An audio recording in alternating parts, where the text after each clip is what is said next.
I think I've met quite a few of you in previous events. So this is all about coastal change, which many of you will be very, very aware of. And the idea today is we're engaging on the adaptation plan, but in particular on the events that cause coastal change and then the need for adaptation. So what events might happen and what actions might we take? And then the consequences of those. So one of them might be that we're going to drain a cliff to, reduce instability rates. But what are the adverse impacts of that? It might be costs, it might be impacts on land. That's just an example. We'll go through lots more. We'll share all the ideas we've had, but I'm sure you've all got some other ideas that we've not thought of, and we can also comment on whether our ideas are any good. What I'm going to do is give a background to the work we've undertaken so far. So we've undertaken a geomorphological assessment. It's not about reinventing the wheel. We've used all of the work that's already out there, some of which is produced by people in your community, like Jim Rose and Jeff Davis. We've added more recent observations and LiDAR data and things to understand change. And the idea is to understand change at every point along the coastline and up the river valley, and how it differs in space and time, and how the adaptations might need to differ for different points, with a heavy focus on the old cement works and the businesses in there, obviously being the main thing that's in harm's way. So that's a key point of this work. So the site, we've actually assessed, obviously the town of Charmouth itself, the river valley and river mouth, and then Black Ven and the Spittles landslide to the west, and Stone Barrow to the east. So before we get on to sort of the sciencey bits, the adaptation plan. So again, I think as Matt said, the council are looking to engage you on ideas for this coastal change adaptation plan. What is it? It's a strategy for managing the impacts of climate change, sea level rise, that's SLR. I shouldn't use acronyms, I hate them. And coastal erosion. So one strategy might be working with nature and the pros and cons of that. So what does it do? It identifies the risks. So our baseline assessment and other people's work in the field defines the location, scale of landslide and cliff retreat, river flooding, coastal flooding, and all of the hazards that could affect the town. What does it do? It guides action, so it should provide clear practical measures for adaptation. So if this triggering event happens, this is the adaptation course that we're going to take, that we've all kind of bought into. So these adaptation pathways comprise, so there's a series of options that have been developed for the project I'm working on, and Elliot's leading, Future Coast Dorset. So this might be working with nature, it might be groundwater controls to improve cliff stability. But these are things that have already been identified. So there are triggers that have already happened, and we think there is these range of things that we should be doing, that we're investigating. Beyond that, there'll be other triggers. So the next landslide that happens, or the next flood event, or the next riverbank erosion event triggers. And then what actions are we going to take if those things happen in the future?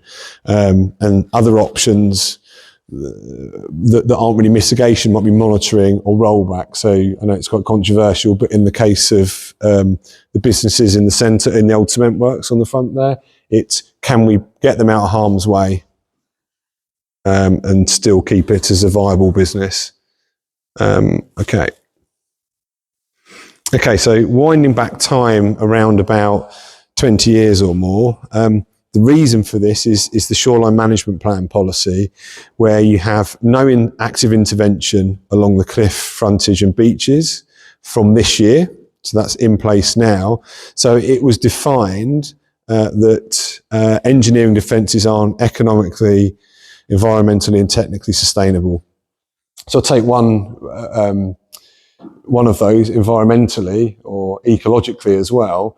Your cliffs have got a series of designations, and that's the reason why lots of people come here for the fossils and things.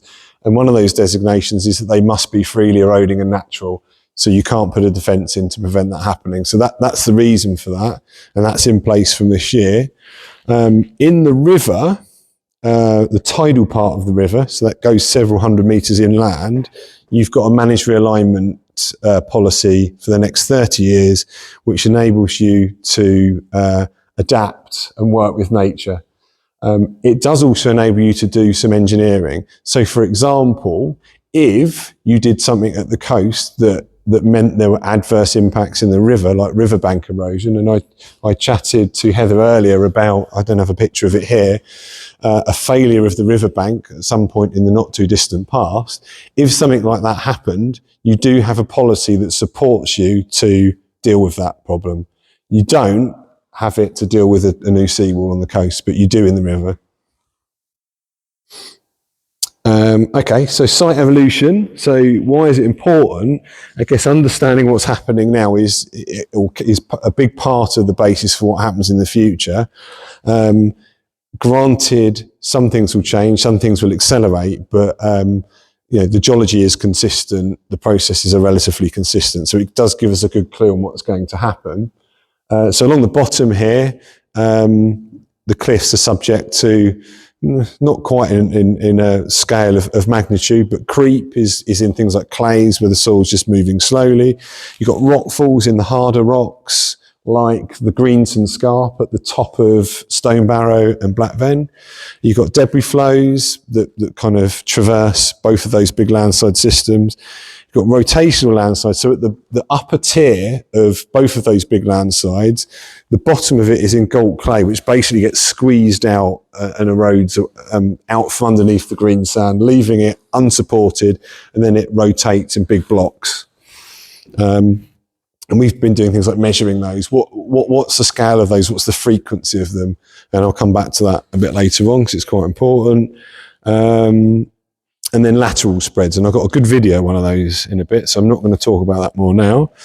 Okay, so essentially we've got clay-rich cliffs and complex landsliding processes, and the impacts of climate change to increase rainfall and groundwater, coastal erosion through wave attack, and the sea level rise bringing those waves into contact with the cliffs more often equals more landsliding essentially, and more coastal erosion. I think the other difficult thing here is that because the events are episodic and there can be many decades between big events, they're difficult to predict, they're difficult to remember. So certainly people that are newer to the community they'll be like, well, what are you talking about? Like, we haven't got a problem, nothing's happened. But I think another local, Dennis Brunsden, predicted that on Black Ven, the big events were about 60 years apart, and that would be increasing in the future.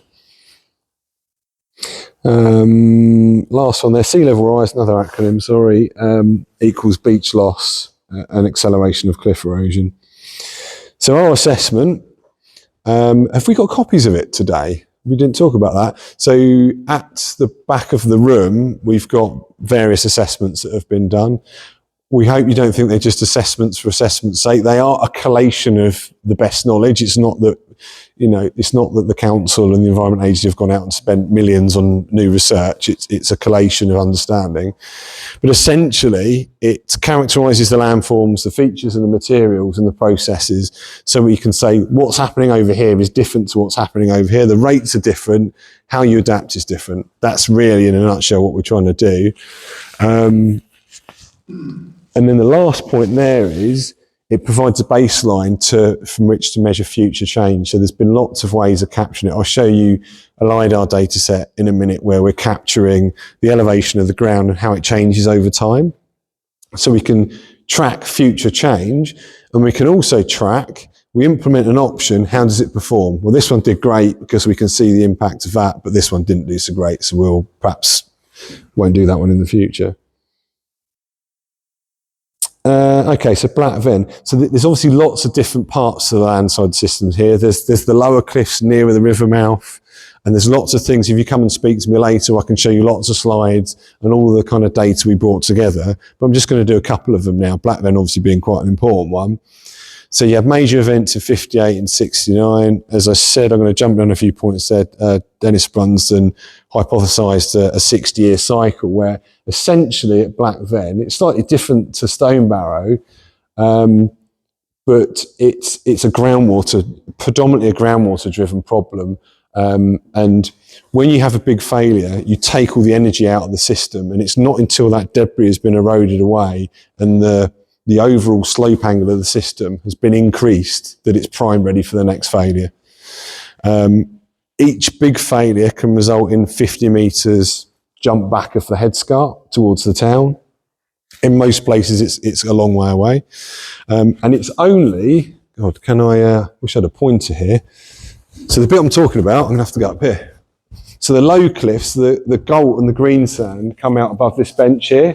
So at this point here, you can't get those big 50-metre failures. So as you're moving towards the town, you get smaller failures that happen more frequently, like at Higher Sea Lane, and there was a drainage scheme there in the 70s, I believe, which arrested that movement.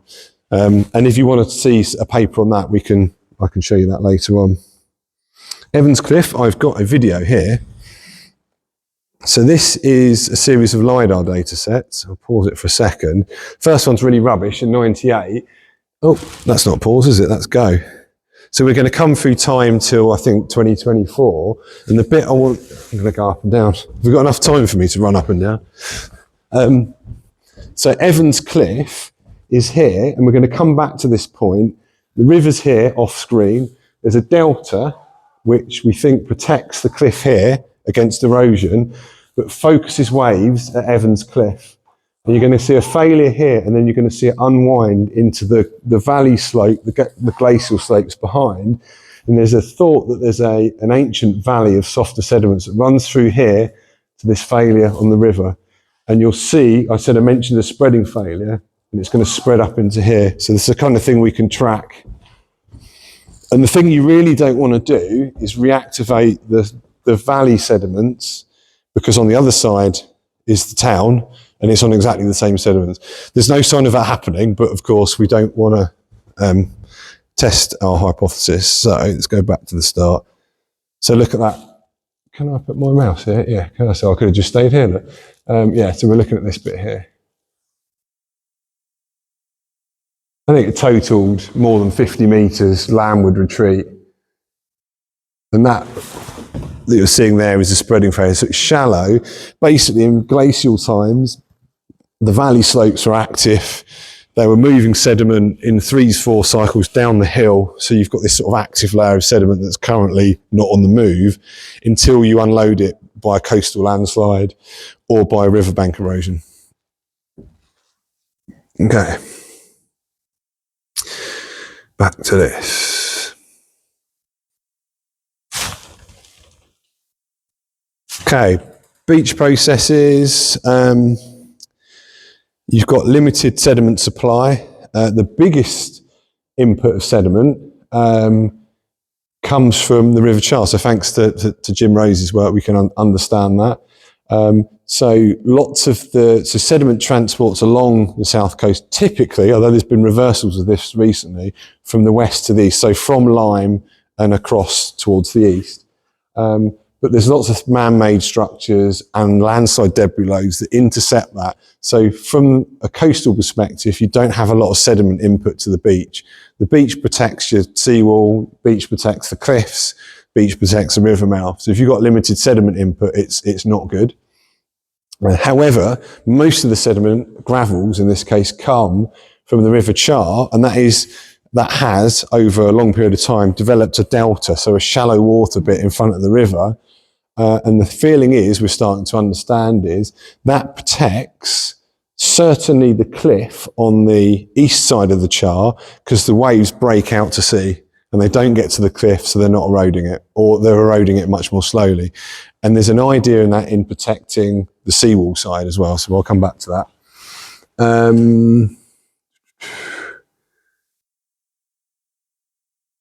Yeah, I think I'll cover most of that.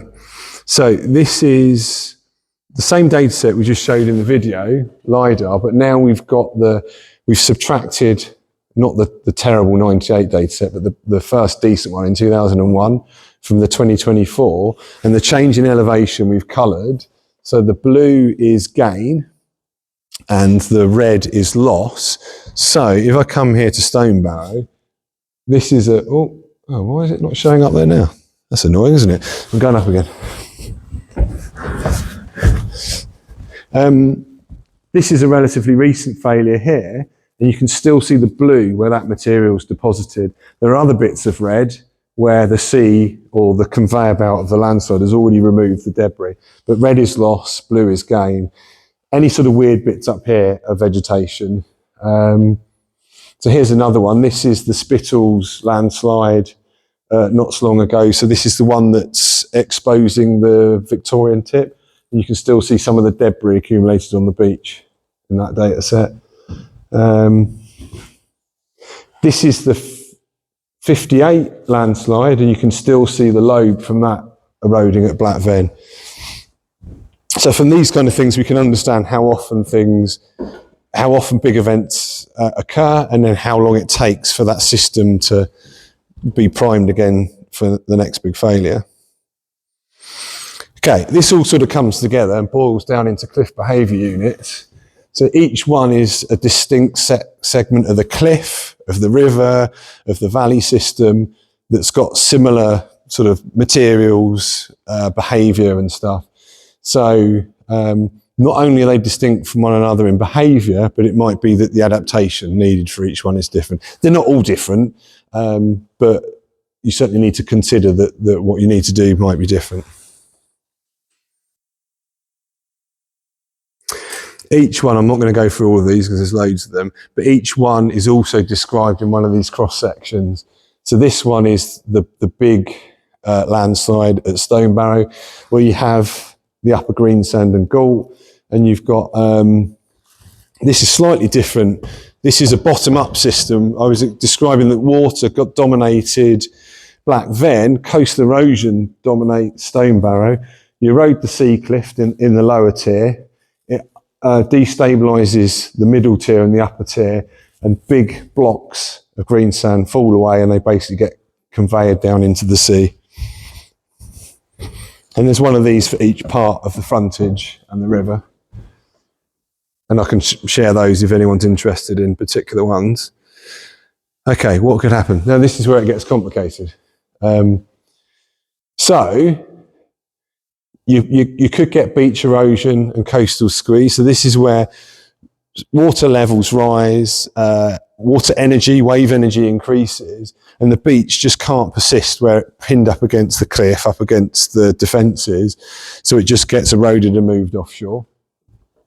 You can lose the defences. That is inevitable at some point, hopefully not too soon. That would increase cliff erosion and failure. And it will set up changes in sediment production, transport, deposition. And there's a balance of that between, so you might have more sediment, but you've also got increased sea level rise and storminess. So you might get increased sediment supply to the beach and barrier, but you might also be reduced. So this is where you need to measure it and to understand it.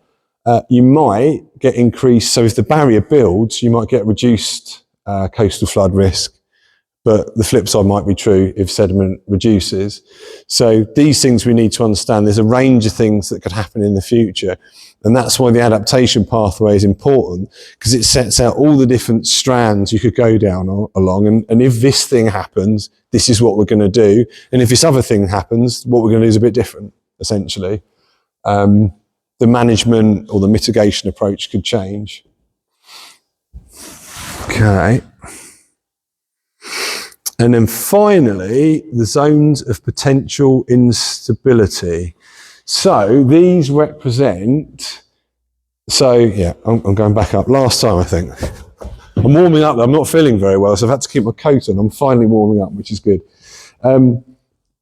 These are the same as the NSERM 2 lines, these strips here that are above the crest or the cliff top in the landside systems.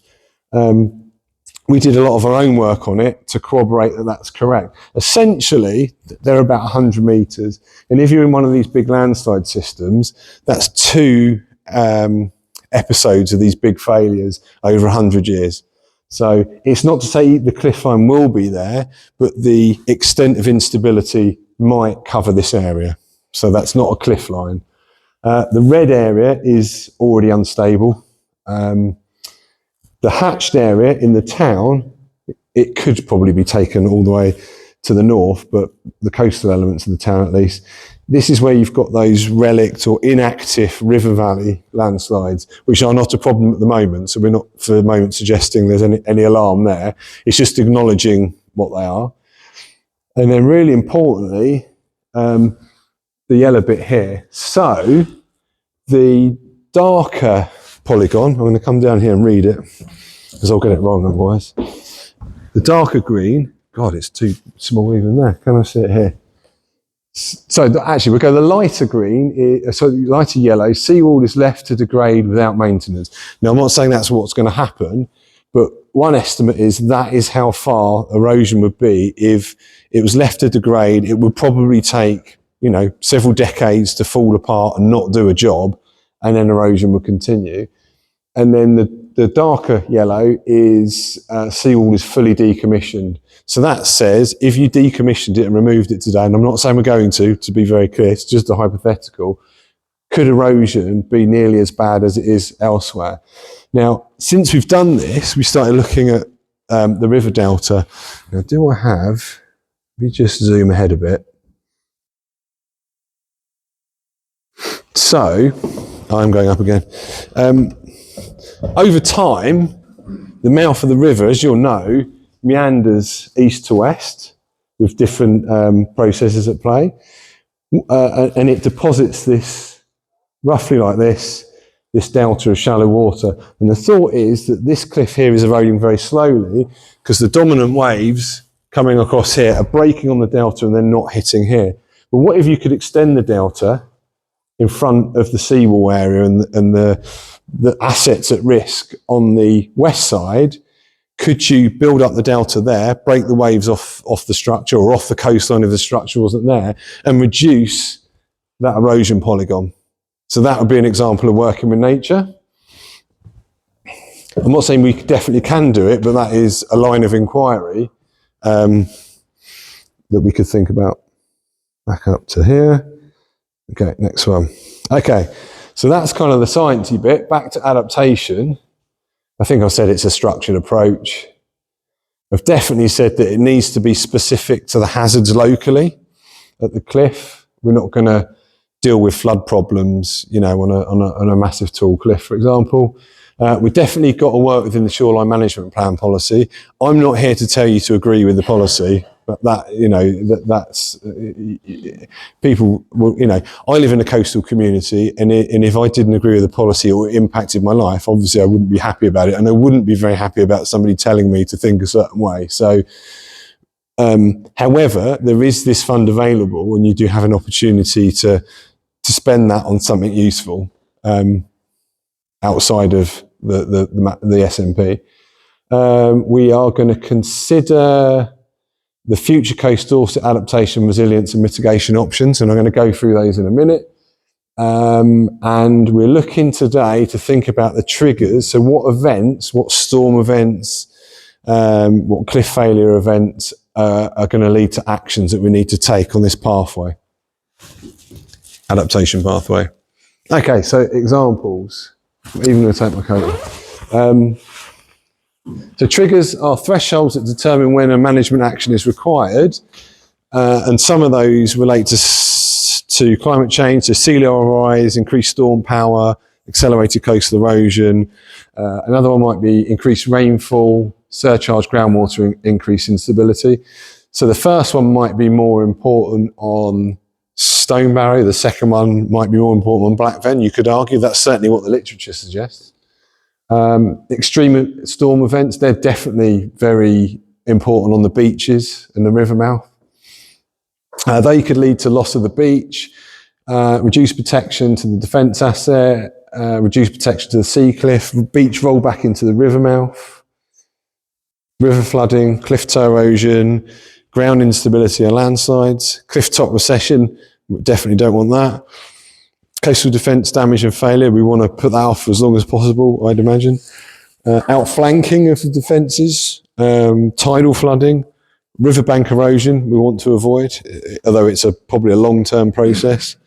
Valley slope instability, and then definitely damage to property and infrastructure we want to avoid.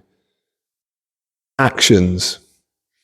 So the future coast options, or activities that prevent hazards are the geomorph assessment, or the collation of the most up-to-date knowledge.